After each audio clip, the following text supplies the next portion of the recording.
The message came at 0347 hours, Earth Standard Time. Admiral Park Tae-ho was sleeping in his quarters when his personal screen lit up with red emergency lights.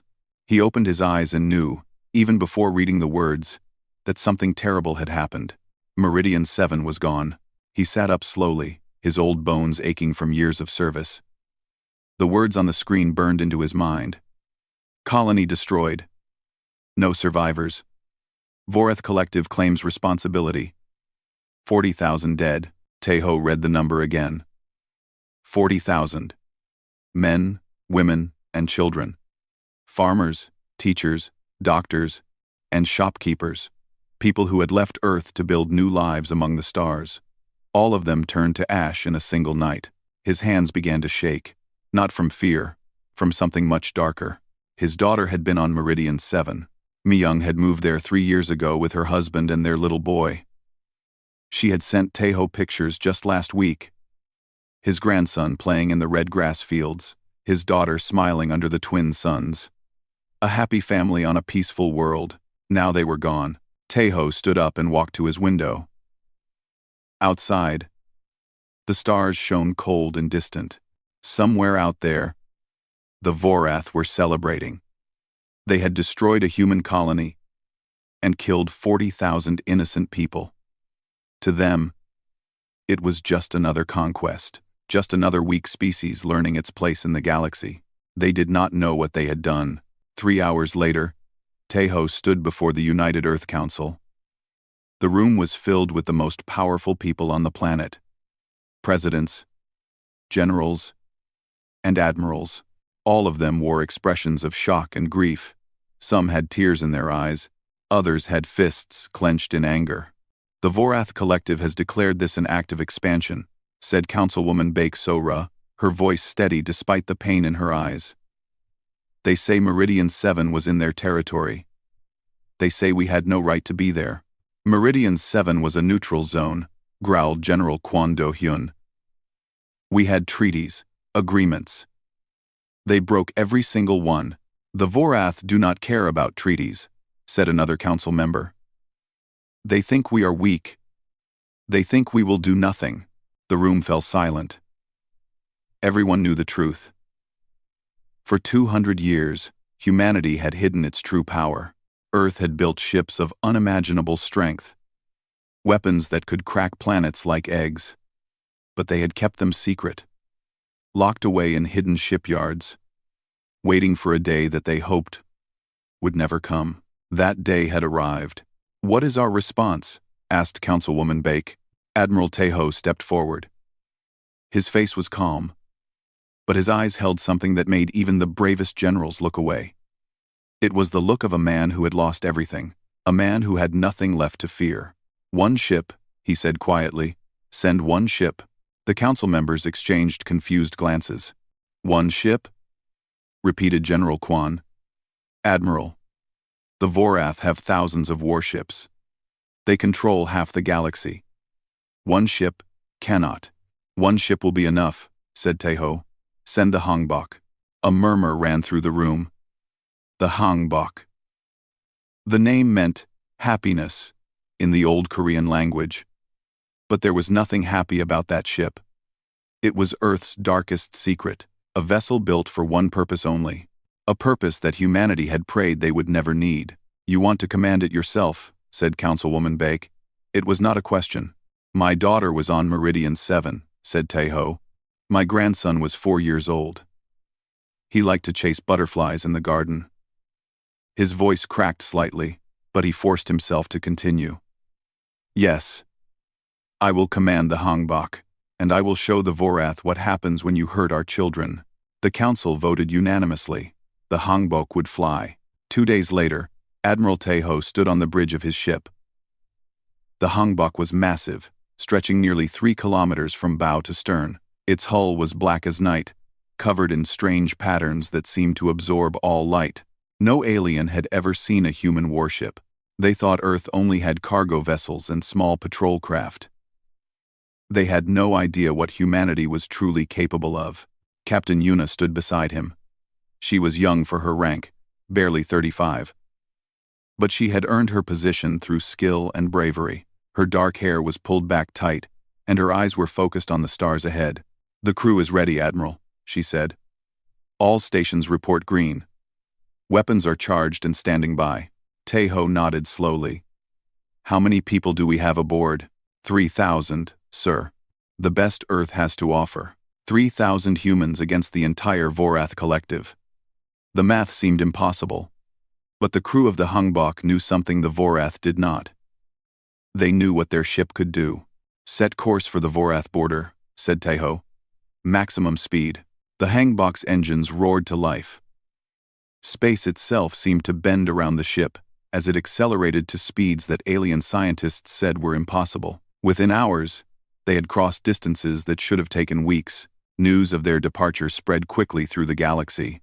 Alien races watched with amusement as Earth's single ship headed toward Vorath space. Many laughed openly at the foolishness of humans. Some felt pity for the doomed crew. Others simply shook their heads at the stupidity of the young race. The Vorath High Command received word of the approaching vessel. They gathered in their war room, their scaled faces twisted with cruel smiles. "One ship?" laughed Commander Vextor, his yellow eyes gleaming with contempt. "The humans send one ship to face the might of the collective. They must be desperate indeed." "Perhaps they wish to surrender," suggested another officer. "Perhaps they bring tribute to beg for mercy." "Mercy?" Vextor slammed his clawed fist on the table. "We showed them mercy when we destroyed only one colony. We could have burned them all. Let them come with their pathetic ship. Let them see the power of the Vorath. Then we will crush them and take their homeworld for ourselves." The Vorath commanders roared with laughter. They had conquered 100 worlds. They had enslaved a dozen species. What could one small ship possibly do against their empire? They would soon find out. On the bridge of the Hungbok, Admiral Taeho stared at the screen showing Vorath space growing closer. In his pocket, he held a small photograph. His daughter's face smiled up at him, frozen in time. His grandson sat on her lap, holding a bright yellow butterfly. "Rest now, my little ones," Taeho whispered. "Your grandfather will make them pay." "Time." Captain Yuna pretended not to hear. She understood. They all understood. This was not just a mission of war. This was a mission of justice. The Vorath had killed their people, their families, their children. Now Earth would answer, and the galaxy would learn to fear the fire of humanity's wrath. The Hungbok dropped out of faster-than-light travel at the edge of Vorath space. Alarms immediately began ringing on a dozen Vorath sensor stations. Officers scrambled to their consoles, staring in disbelief at the readings their instruments were showing them. "What is that?" demanded Station Commander Tolrek, pushing his way through the confused crowd of technicians. "That energy signature is impossible. No ship can generate that much power." "It matches the human vessel, sir," said a nervous junior officer. "The one they call the Hungbok." Tolrek studied the readings with growing unease. The ship was alone, just as intelligence had reported. But something was wrong. His instruments were detecting weapon systems that should not exist, energy patterns that defied everything the Vorath knew about physics. "Contact High Command," he ordered. "Tell them the humans have arrived." On the bridge of the Hungbok, Lieutenant Sung-ho sat at the weapons console. His fingers moved over the controls with practiced ease, checking and double-checking every system. He was only 28 years old, but he was the best weapons officer in Earth's fleet. Today, he would prove why. "Admiral," he said calmly, "we have arrived at the designated coordinates. Vorath border station is 200,000 kilometers ahead. I am detecting 4 patrol ships moving to intercept." Admiral Taeho stood at the center of the bridge, his hands clasped behind his back. His face showed no emotion. Inside, however, his heart burned with cold fire. "Open a channel," he said. "All frequencies. I want every Vorath in this sector to hear what I have to say." Captain Yuna nodded and pressed several buttons on her console. "Channel open, Admiral. You are broadcasting to the entire region." Taeho took a deep breath. When he spoke, his voice was steady and clear. This is Admiral Park Tae-ho of the United Earthship Hangbok. I am speaking to the Vorath Collective. 43 hours ago, your forces attacked and destroyed our colony on Meridian 7. You killed 40,000 innocent people. Men, women, and children. You showed them no mercy. You gave them no warning. You murdered them in cold blood. He paused, letting his words sink in across the darkness of space. I am here to deliver Earth's response. You have two choices. 1. You will surrender unconditionally. Your leaders will stand trial for crimes against humanity. Your military will be disbanded. Your weapons will be destroyed. 2. You will burn. On the Vorath border station, Commander Tolrek listened to the transmission with a mixture of shock and rage. How dare this human speak to the collective in such a manner? The Vorath had ruled this region of space for 3,000 years. They had crushed empires far mightier than Earth. Send our response, snarled Tolrek. Tell this fool that the Vorath do not surrender. Tell him that his single ship will be torn apart.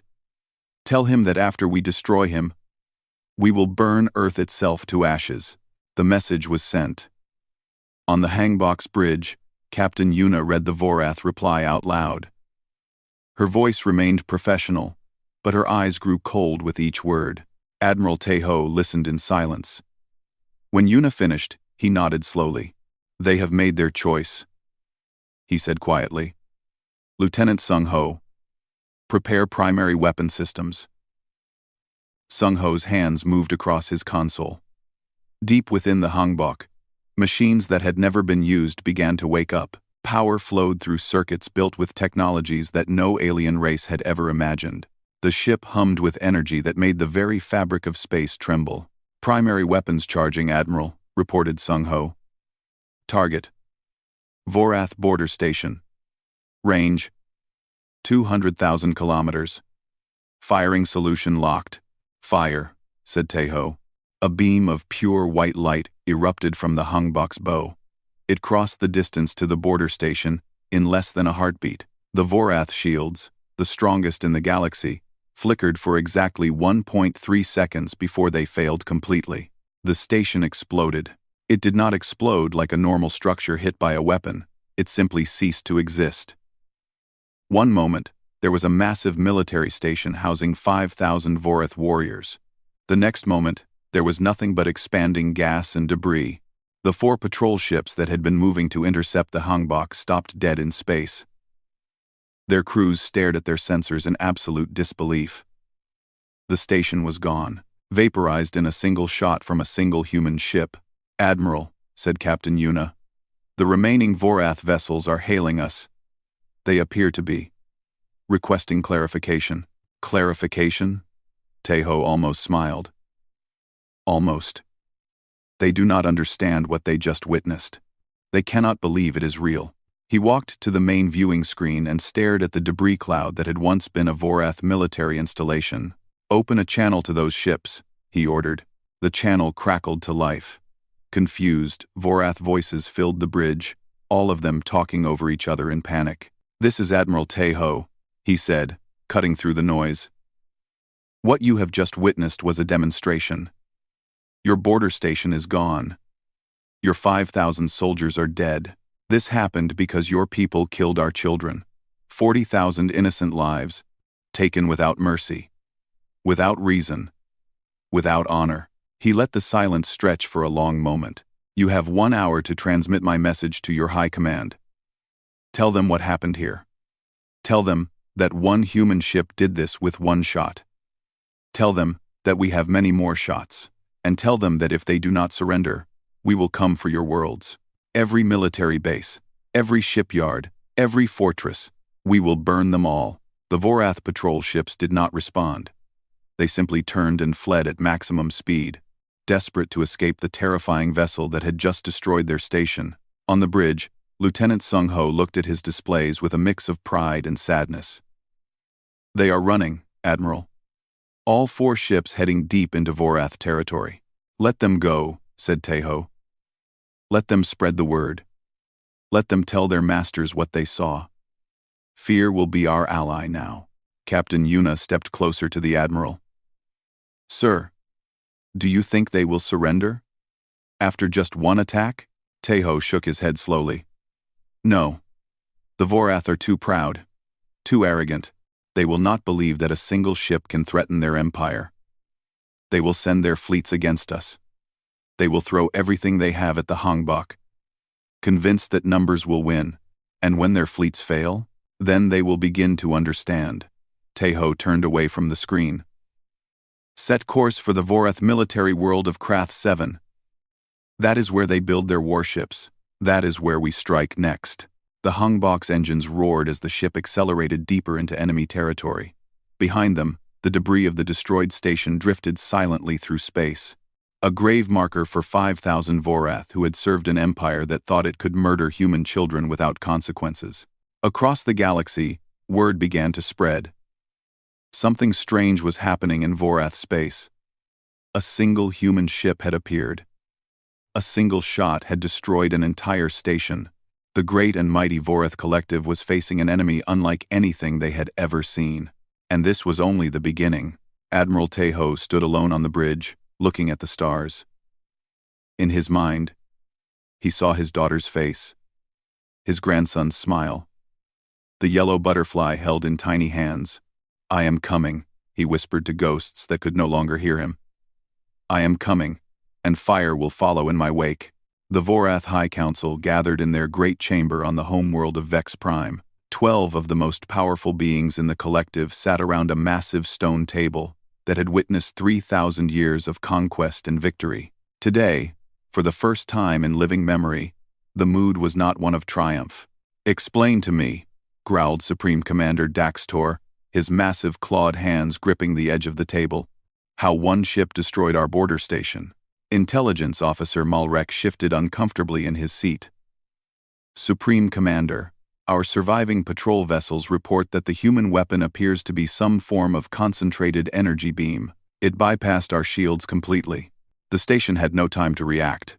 Impossible, snarled War Minister Kexal. Our shields are the strongest in the galaxy. They have held against the weapons of 100 conquered species. With respect, War Minister, the evidence suggests otherwise. The station is simply gone. Daxtor slammed his fist on the table, leaving deep claw marks in the ancient stone. One ship. The humans sent one ship against the might of the Vorath collective, and it destroyed our installation in a single shot.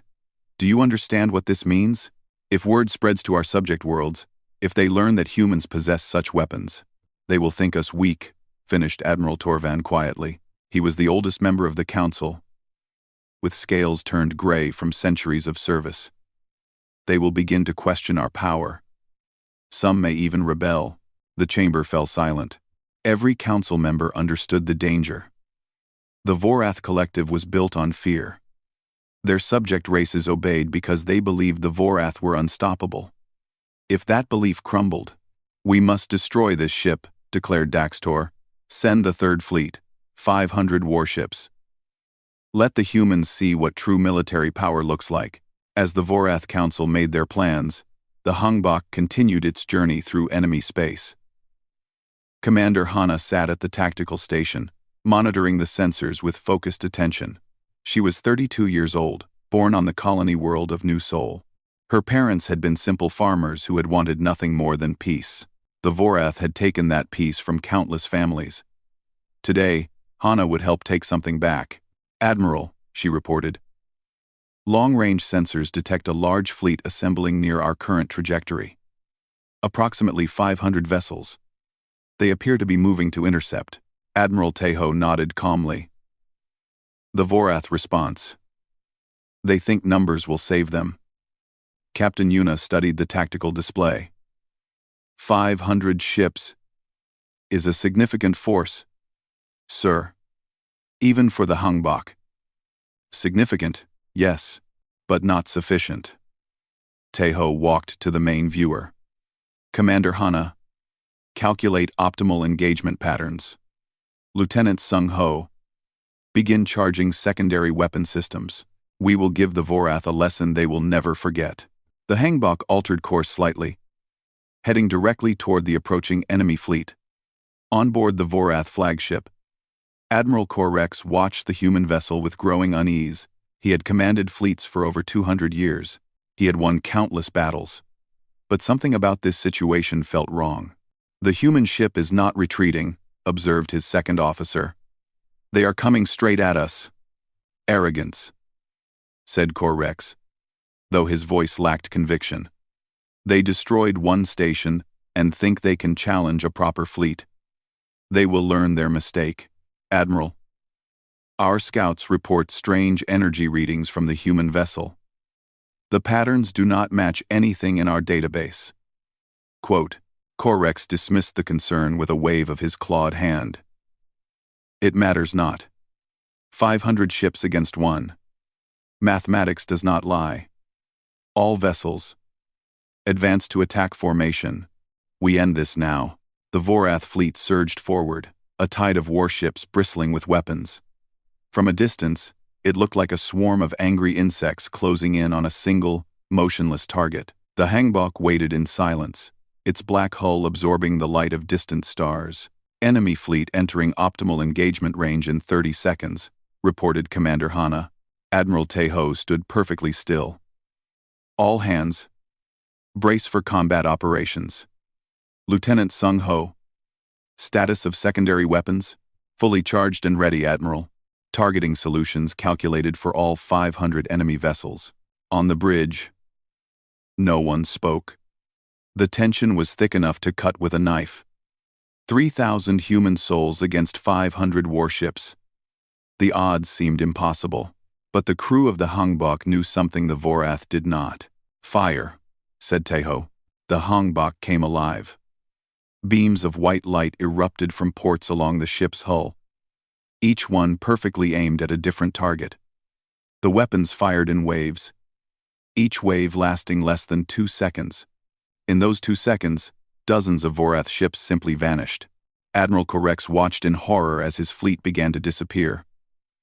Ships that had survived 100 battles were being erased from existence. His shields were useless. His armor was meaningless. The human weapons cut through everything the Vorath had with contemptuous ease. "Return fire!" he screamed. "All ships, return fire!" The surviving Vorath vessels unleashed everything they had. Missiles, energy beams, plasma torpedoes. A storm of destruction hurled itself at the lone human ship. The Hangbok's shields flickered blue as the attacks struck. Commander Hana watched her displays carefully. "Shield integrity at 94%, she reported calmly. "Enemy weapons are having minimal effect." Another wave of white fire erupted from the human ship. Another 100 Vorath vessels died. On the Vorath flagship, Admiral Correx stared at his tactical display in disbelief. Half his fleet was gone, destroyed in less than 3 minutes by a single enemy ship. It was impossible. It was unthinkable. Yet it was happening. "Signal retreat," he ordered, his voice barely a whisper. "Fall back."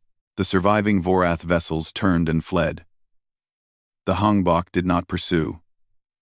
It simply hung in space, surrounded by the debris of 250 destroyed warships. The greatest defeat in Vorath history had taken less than 5 minutes. Admiral Teho watched the enemy retreat without satisfaction. There was no joy in destruction, no pleasure in death. He was not doing this for revenge. He was doing this because it was necessary, because the Vorath had to understand that their actions had consequences, because no one could be allowed to murder human children and escape justice. "Commander Hana," he said quietly, "set course for the shipyards of Krath 7. We continue the mission." "Yes, Admiral." As the Hangbok accelerated away from the battlefield, Captain Yuna approached Teho. "Admiral, we have destroyed a major Vorath fleet. Surely they will consider surrender now." Teho shook his head. "Not yet. Their pride will not allow it. They will tell themselves that Correx was incompetent, that their ships were caught off guard. They will convince themselves that with better tactics, better leadership, they can still win. Then what will change their minds?"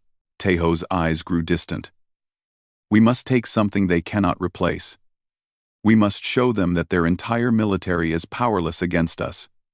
Only then will they truly understand? He turned back to the viewing screen, watching the stars streak past as the Hangbok carried them deeper into enemy territory. Prepare for strike operations at Krath 7, he ordered. The shipyards must burn. Every ship under construction, every factory, every dock. When we are finished, the Vorath will have nothing left to fight with. The crew moved to obey. Behind them, the wreckage of the Third Fleet drifted silently through space, a testament to the terrible price of underestimating humanity. And across the galaxy, word spread like wildfire. The humans had weapons that could not be stopped. The humans had a ship that could not be destroyed. The Vorath Collective, the mightiest empire in known space, was being brought to its knees by a single vessel from a world they had thought was weak. The age of Vorath dominance was ending. The age of fire had begun. The shipyards of Krath 7 had taken the Vorath Collective 800 years to build. Massive orbital platforms circled the planet, each one capable of constructing a dozen warships at once. On any given day, over 300 vessels were in various stages of completion. It was the beating heart of Vorath military power. Admiral Teho looked at the sprawling complex through the Hangbok sensors and felt nothing. No anger. No satisfaction. Just a cold, empty purpose that drove him forward. Report, he said quietly. Weapons Officer G1 pulled up the tactical display. She was the youngest officer on the bridge at only 25. But her skills had earned her the position. Her fingers moved across the controls with speed and precision. I count 47 orbital construction platforms, Admiral. 212 support stations.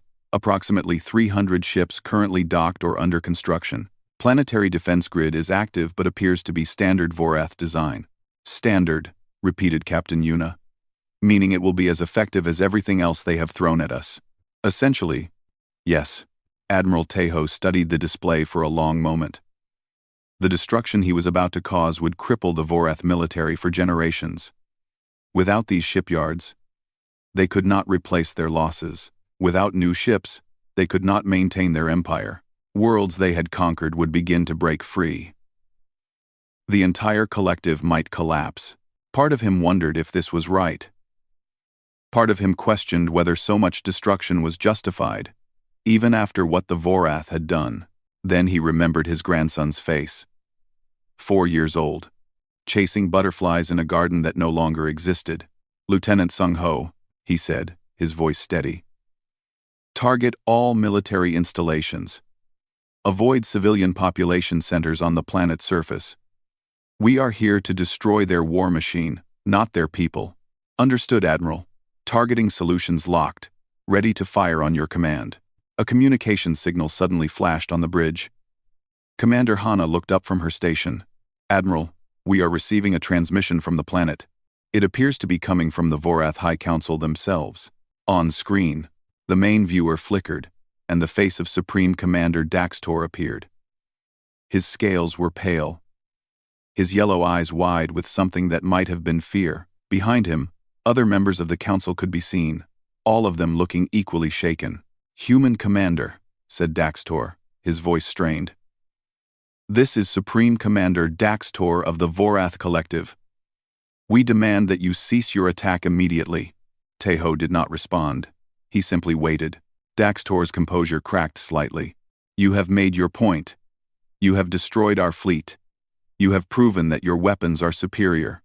But surely you understand that what you are doing now will have consequences beyond simple warfare. The destruction of these shipyards will destabilize the entire region. Worlds that depend on Vorath protection will fall into chaos. Protection? Teho's voice was cold as ice. You call what you do protection? You conquered those worlds by force. You enslaved their populations. You took everything they had and gave nothing in return. Do not speak to me of protection. Then speak to us of mercy, said another council member, pushing forward. It was Admiral Torvan, the oldest of them. His gray scales seemed even paler than usual. We were wrong to attack your colony. We admit this. We were wrong to kill your people. But more death will not bring them back. More destruction will not heal the wound. Please, human, show us the mercy we failed to show you. The bridge of the Hangbok fell silent. Every officer watched their admiral, waiting to see how he would respond. Taeho closed his eyes for a moment. In the darkness behind his eyelids, he saw his daughter. She was smiling at him, the way she used to smile when she was a little girl. Before she grew up, before she moved away, before she died on a world that the Vorath had decided to destroy. "Mercy," he said slowly, opening his eyes. "You speak of mercy. You, who burned 40,000 people alive without warning. You, who laughed when you heard of the destruction. You, who planned to do the same to Earth itself." He stepped closer to the viewer, his face filling the screen. "My daughter was on Meridian 7. My grandson was 4 years old. He had never hurt anyone. He had never threatened anyone. He was an innocent child. And you turned him to ash." Daxtor opened his mouth to speak, but Taeho continued. "You want mercy? Here is your mercy. I will not destroy your homeworld. I will not kill your civilians. I will not do to your children what you did to mine, because unlike you, we are not monsters." He turned away from the screen. "But your military ends today. Every ship, every station, every facility that allows you to wage war, it all burns. And when you rebuild, when your grandchildren build new ships 100 years from now, they will remember this day. They will teach their children that humanity is not to be touched. They will tell stories of the fire that came from Earth, and they will understand that some lines must never be crossed." "Please," began Daxtor. "Lieutenant Sung Ho, fire." The Hangbok unleashed its full fury. Weapons Officer G1 coordinated the strikes with perfect precision, ensuring that every shot hit a military target. Shipyards exploded in balls of fire. Construction platforms broke apart. Half-finished warships tumbled through space, their hulls shattered beyond repair. The destruction took 17 minutes. When it was over, the orbital space around Krath 7 was filled with debris. 800 years of construction, erased in less than half an hour. The Vorath Collective's ability to wage war had been gutted. They would never threaten another world again. On the bridge, Weapons Officer Ji-won's hands were shaking. She had just destroyed more military hardware than any officer in human history. The weight of it pressed down on her shoulders like a physical burden. Admiral Taeho noticed. He walked over to her station and placed a hand on her shoulder. "You did well," he said quietly. "You followed orders with precision and skill. You should be proud." "I am not proud, Admiral," she whispered. "I understand why this was necessary. But I am not proud." "Good." Taeho nodded slowly. "The day we take pride in destruction is the day we become no better than them. Remember that feeling. Hold on to it. It is what separates us from the monsters who killed our people." Captain Yuna approached. "Admiral, the Vorath High Council is requesting another communication." "Put them through." Daxtor's face appeared again. All traces of defiance were gone. He looked like a creature whose entire world had collapsed around him. Which, in a way, it had. "What do you want from us?" he asked, his voice broken. "What must we do to end this?" Taeho stared at him for a long moment. "Unconditional surrender. Your leaders will stand trial for the attack on Meridian 7. You will pay reparations to the families of those you killed. You will release all conquered worlds from your rule. And you will never, ever threaten humanity again. And if we refuse, then I will continue to burn your military bases, your weapons factories, everything that keeps your empire standing, piece by piece, until there is nothing left." Daxtor bowed his head. "We will discuss your terms. Give us time." "You have 6 hours," said Taeho. "After that I move on the next target." The communication ended. The bridge fell silent. Commander Hana finally spoke. "Do you think they will accept?" "They have no choice," said Taeho. "Their fleet is gone. Their shipyards are ash. They cannot fight, and they cannot rebuild. All they can do is surrender or watch their empire crumble around them." He turned and walked toward his quarters. Call me when they respond. Until then, I will be alone. The doors closed behind him. In the privacy of his cabin, Admiral Park Tae-ho finally allowed himself to cry. The Vorath surrendered 4 hours and 27 minutes after Admiral Tae-ho's deadline was given. Supreme Commander Daxtor himself broadcast the message across all frequencies, his voice hollow and defeated. The words echoed through every corner of the galaxy, heard by 100 different species on 1,000 different worlds.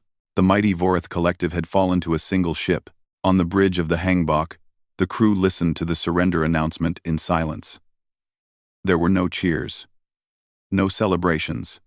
The officers who had witnessed so much destruction simply sat at their stations, processing what they had done and what it meant. Captain Yuna looked at Admiral Tae-ho. His face showed nothing. His eyes were fixed on a point far beyond the viewing screen, as if he was looking at something only he could see. "Admiral," she said softly, "it is over. They have surrendered." Tae-ho nodded slowly. "Have Commander Hana send a confirmation to Earth. The mission is complete. The Vorath Collective has accepted all our terms." "Yes, sir." The message was sent. Within minutes, responses began flooding in from across human space. Earth erupted in celebrations. Colony worlds that had lived in fear of Vorath expansion lit up their skies with fireworks. 40,000 deaths had been avenged. Humanity had proven itself to be a force that could not be ignored. But on the Hangbok, there was only quiet. Lieutenant Sung-ho stood up from his weapons console and stretched his tired muscles. He had been sitting in the same position for nearly 12 hours, coordinating fire patterns that had destroyed an empire. Now that it was over, he felt empty. "What happens now?" he asked no one in particular. Weapons Officer G1 answered him. "Now the politicians take over. There will be trials for the Vorath leaders. Treaties will be negotiated. The worlds they conquered will be freed. It will take years to sort out the aftermath. And us? We go home." Admiral Tae-ho's voice was quiet but clear. Every officer on the bridge turned to look at him. "We go home, and we try to remember why we came out here in the first place." He stood up from his command chair and walked to the center of the bridge. "You all served with honor and distinction. You followed orders that no one should ever have to follow. You destroyed an empire because that empire murdered our people, our families, our children. History will remember what you did here. Some will call you heroes. Others will call you something else." He paused, looking at each face in turn. "I do not care what history calls us. I care only that you understand why we did what we did. Not for glory, not for conquest, not even for revenge. We did this because some crimes cannot go unanswered. We did this because if we had done nothing, the Vorath would have come for Earth next. We did this to protect the children who are still alive, even though we could not protect the ones who are gone." Commander Hana wiped a tear from her eye. She was thinking of her own family back on New Seoul. Her parents, who had worried every day since she left. Her younger brother, who had just started school. They were safe now. Because of what the Hangbok had done, they were safe. "Set course for Earth," ordered Tae-ho. "Best speed." The great ship turned away from Vorath space and began the long journey home. Behind it, the galaxy was changed forever. The Vorath Collective, once the most feared power in known space, was broken. Their conquered worlds were already beginning to declare independence. Their subject races were throwing off the chains of oppression. A new era was dawning, and at the center of it all was the memory of one ship, one crew, one mission that had changed everything. 3 weeks later, the Hangbok entered Earth's solar system. A fleet of escort vessels came out to meet them, their hulls decorated with flowers and banners. Music played across open communication channels as humanity welcomed its heroes home. Admiral Tae-ho watched the celebrations through his window. He should have felt proud. He should have felt satisfied. Instead, he felt only a vast emptiness that he knew would never be filled. Captain Yuna found him there as the ship approached Earth orbit. "Admiral, the United Earth Council is requesting your presence at a ceremony. They want to award you the highest honors our species can give." Tae-ho was silent for a moment. Tell them I respectfully decline. Sir, I did not do this for medals or honors. I did this for me young. For my grandson. For 40,000 people who deserved to live, but did not. He turned to face her. What honor could possibly compare to what was lost? Yuna understood. She had served under Tejo long enough to know the man behind the uniform. He was not a warrior who enjoyed battle. He was a father who had lost his child. Everything he had done was not the action of a conqueror, but the desperate cry of a broken heart. What will you do now? She asked. I will resign my commission. I will go to Meridian 7. Or what remains of it. I will find the place where my daughter lived. And I will plant a garden there. A garden for my grandson. A place where butterflies can fly, even though he is no longer there to chase them. Tears rolled down Yuna's cheeks. She tried to speak but could not find the words. Tejo reached out and touched her shoulder gently. You are a fine officer, Captain. One day, you will command your own ship. When that day comes, remember what you learned here. Remember that power must be used wisely. Remember that even in war, we must hold on to our humanity. Promise me this. I promise, Admiral. He nodded and turned back to the window. Earth filled the view now. Blue and green and beautiful. Home. The world that had sent one ship to answer a crime that the galaxy said was beyond punishment. The message had been received. Across known space, every species was reassessing their understanding of humanity. The quiet ones. The peaceful ones. The ones who kept their warships hidden and their weapons secret. They were not weak. They were not foolish. They were simply waiting, hoping, praying that they would never need to use the terrible power they possessed. The Vorath had forced their hand. And the galaxy had learned a lesson that would echo through the centuries. Do not touch humanity's children. Do not harm their families. Do not mistake their kindness for weakness or their patience for fear, because when humans are pushed beyond all limits, when their loved ones are taken from them, they do not surrender. They do not forgive. They burn worlds. Admiral Park Tae-ho retired from service 1 week after returning to Earth.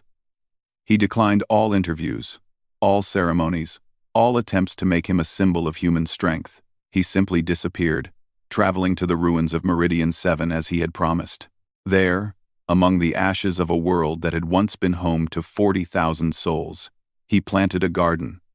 He filled it with flowers from Earth and trees from a dozen colony worlds. He built a small fountain that sparkled in the light of the twin suns. And every morning, when the wind was still and the air was quiet, yellow butterflies came to dance among the blossoms. Somewhere in the heavens, a little boy was smiling. The story of the Hungbok became legend. Centuries later, children across the galaxy still learned about the ship that ended an empire. They learned about the admiral who had lost everything and fought to ensure that no one else would suffer the same fate. And they learned the most important lesson of all. Humanity was kind. Humanity was generous. Humanity would rather talk than fight, build than destroy, love than hate, but cross them, and fire would answer. Fire would always answer. The new silence that settled over the galaxy was not born of conquest. It was born of respect. And it lasted for a very, very long time.